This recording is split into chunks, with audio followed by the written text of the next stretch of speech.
Hi hello ನಮಸ್ಕಾರ, welcome to my mini vlog. Vangibath ಎಲ್ಲಿ ಖಾಲಿ ಆಗುತ್ತೆ ಅಂತ ಬೇಗ ಬೇಗ ರೆಡಿ ಆದೆ. ಪಲಾವ್ ಅಂದರೆ ನಂಗೆ ಸಖತ್ ಫೇವ್ರೆಟ್ಟು. ಮಂಗಳವಾರ ಆದರೆ ತಕ್ಷಣ ನಾವು ಹೋಗೋದೆ ಕ್ಯಾಂಟೀನಿಗೆ, ಅಲ್ಲಿ ಪಲಾವ್ ಮಾಡ್ತಾರೆ. ಸೊ ಕ್ಯಾಂಟೀನಿಗೆ ಓಡಿ ಬಂದ್ವಿ. ಇರೋವರೆಗೂ ಚೆನ್ನಾಗಿ ತಿನ್ನಬೇಕು, ಯಾವಾಗ ಏನಾಗುತ್ತೆ ಅಂತಲೇ ಗೊತ್ತಿಲ್ಲ. ಕೆಲವ್ರಿಗೆ ಬೇಕು ಅಂದ್ರೂ ಸಿಗ್ತಿರಲ್ಲ. ನಮಗೆ ಸಿಗ್ತಿದೆ ಅಂದರೆ ಅದನ್ನು ನಾವು ವೇಸ್ಟ್ ಮಾಡೋಕ್ಕೆ ಹೋಗಲೇಬಾರ್ದು. ಅವಸರದಲ್ಲಿ ತಿಂದು ಕಾಲೇಜಿಗೆ ಲೇಟ್ ಆಗುತ್ತೆ ಅಂತ ಓಡಿ ಓಡಿ ಬಂದ್ವಿ.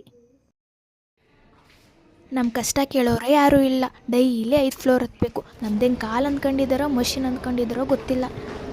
ಇವತ್ತು ಹೋಮ್ವರ್ಕ್ ಇದೆ ಅಂತಲೇ ಗೊತ್ತಿರಲಿಲ್ಲ. ಅಲ್ಲೋಗಿ ಎಲ್ಲರನ್ನೂ ನೋಡಿ A4 ಶೀಟ್ ಇವ್ರ ಹತ್ರ ಮುಂಚ್ಕೊಂಡೆ ಬರೆದೆ. ಇವತ್ತು ಅಲಿಮುನ್ ಬೇರೆ ಪ್ರೆಸೆಂಟೇಷನ್ ಇತ್ತು. ನಂಗೆ ನಿದ್ದೆ ಬರ್ತಿದ್ರು, ಹೆಂಗೋ ಒಂದು ಕೇಳಿಸ್ಕೊಂಡೆ. ಅಲ್ಲಿಂದ ಲ್ಯಾಬ್. ಅಲ್ಲಿ ನೋಡಿದರೆ ಇನ್ನೂ ಸರ್ ಬಂದಿಲ್ಲ ಅಂತ ಇವ್ರದೇ ಮಾತು ಜಾಸ್ತಿ. ಬೇಗ ಬೇಗ ಊಟ ಮಾಡಿ ಸ್ವಲ್ಪ ಬರೆಯೋದಿದೆ ಅಂತ ಓಡಿ ಓಡಿ ಹೋದೆ. ಇವರುಗಳು ಬೇಗ ಊಟ ಮಾಡಿ ಮಾತಾಡೋಕ್ಕಂತಲೇ ಬೇಗ ಬಂದಿದ್ರು. ನನ್ನ ಫೇವ್ರೆಟ್ ಮ್ಯಾಮ್ ಕ್ಲಾಸ್ ಬೇರೆ ಇತ್ತು, ಅದನ್ನು ಬೇರೆ ಅಟೆಂಡ್ ಮಾಡಿಕೊಂಡು.